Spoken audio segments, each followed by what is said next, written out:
Hello, day 6 today of the Visibility Project. Welcome back. Happy to see you.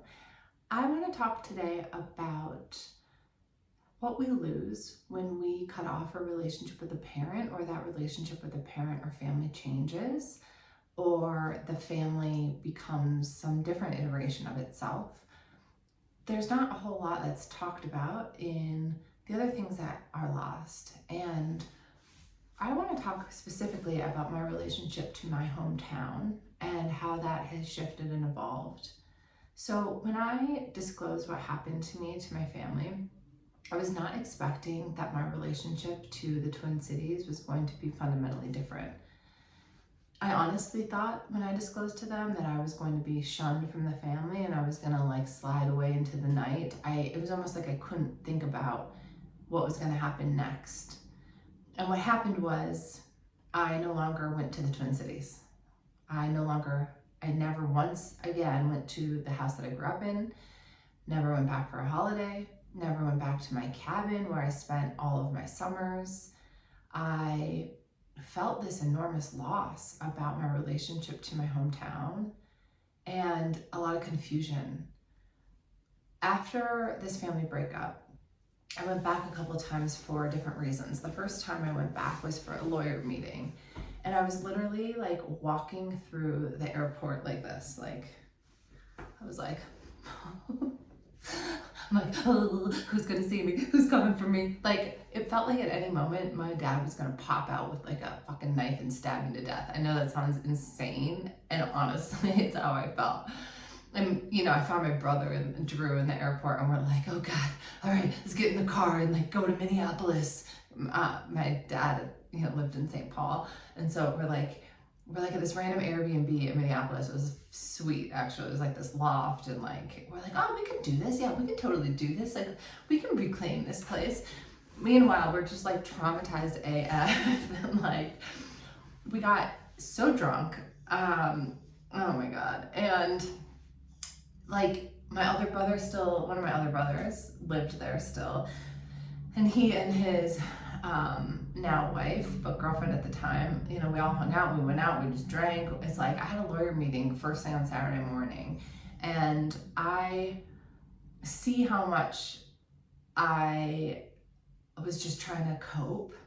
And yeah, it was we're acting oh, this is fun, yeah, Minneapolis, what up? And it was really fucking hard. I felt on blast, I felt exposed, I felt scared, I felt sad, I felt this is so weird to come home to this place and not be going to my home, and my home is now not my home, and this isn't home anymore. And I felt that way the next couple times that I went back, and I went back again for a different lawyer meeting, and it was kind of not as intense as that. And then I went home again for one of my brother's weddings that was outside of the Twin Cities. But we're driving to the wedding, and I'm in a car with my now husband, then boyfriend, my brother, one of my brothers, two of my best friends ever. And I'm just I said it out loud, not even intending to. I was I'm never coming back here.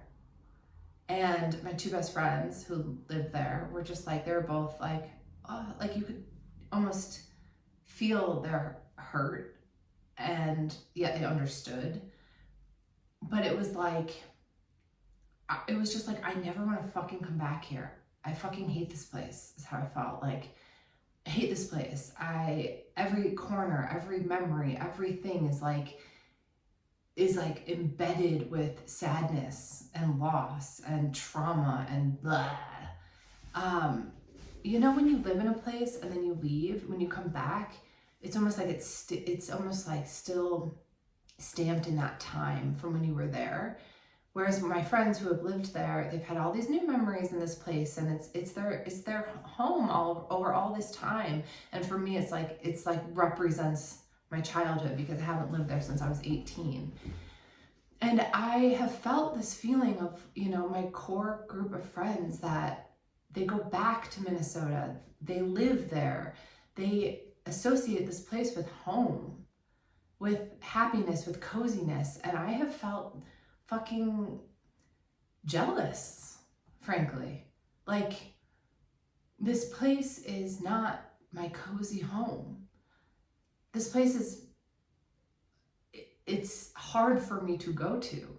I don't ever get to go back to these places that I grew up. Honestly, I spent all my summers on a lake, on a pontoon boat, on water skiing, swimming. And those are some really happy memories in many ways. And I honestly, when I've been doing the lake life thing now as an adult, it's like, it's this bittersweet feeling. It's not just like, oh, this reminds me of my childhood. It's like, oh, my childhood that had a lot of fucking pain in it. And also there's this loss of that whole part of my life, of that whole, everything that's associated with my dad, my stepmom, all of that is gone. And now in this category of just gone. And I've just, in this time, I've been thinking about that. I've been holding space for that. And I recently went back to Minnesota to attend one of my best friend's father's funeral.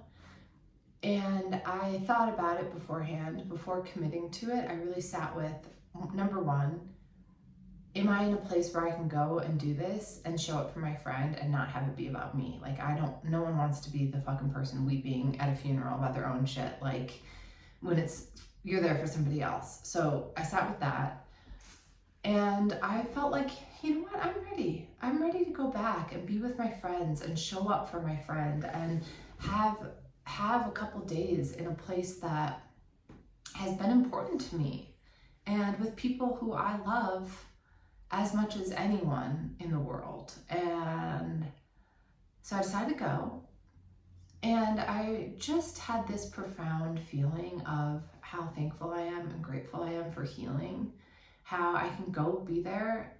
And I could honestly feel like, first of all, my father, my ex-father, as I call him, and my ex-stepmother, they aren't about to show up anywhere I am. They're not just popping out from anywhere. Like, I need to ground myself in reality that that's not actually the case.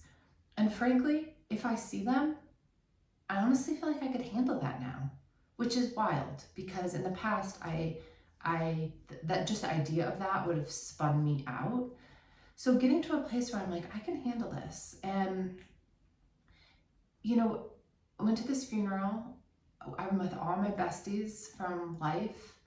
We went to the luncheon after and we're sitting at this round table through this luncheon, and we're supporting my friend as she's having to chat with, or getting to chat with, every single person there, and just feeling for her. And,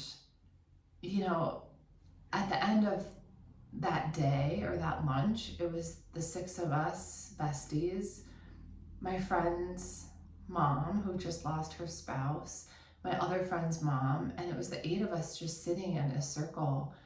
And it made me feel so grateful for female friendship, for lifelong friendship, for being able to go back and spend a couple days in a place that has meant something to me. Clearly, I grew up there, and have a really nice time and not just feel like I'm this raw nerve.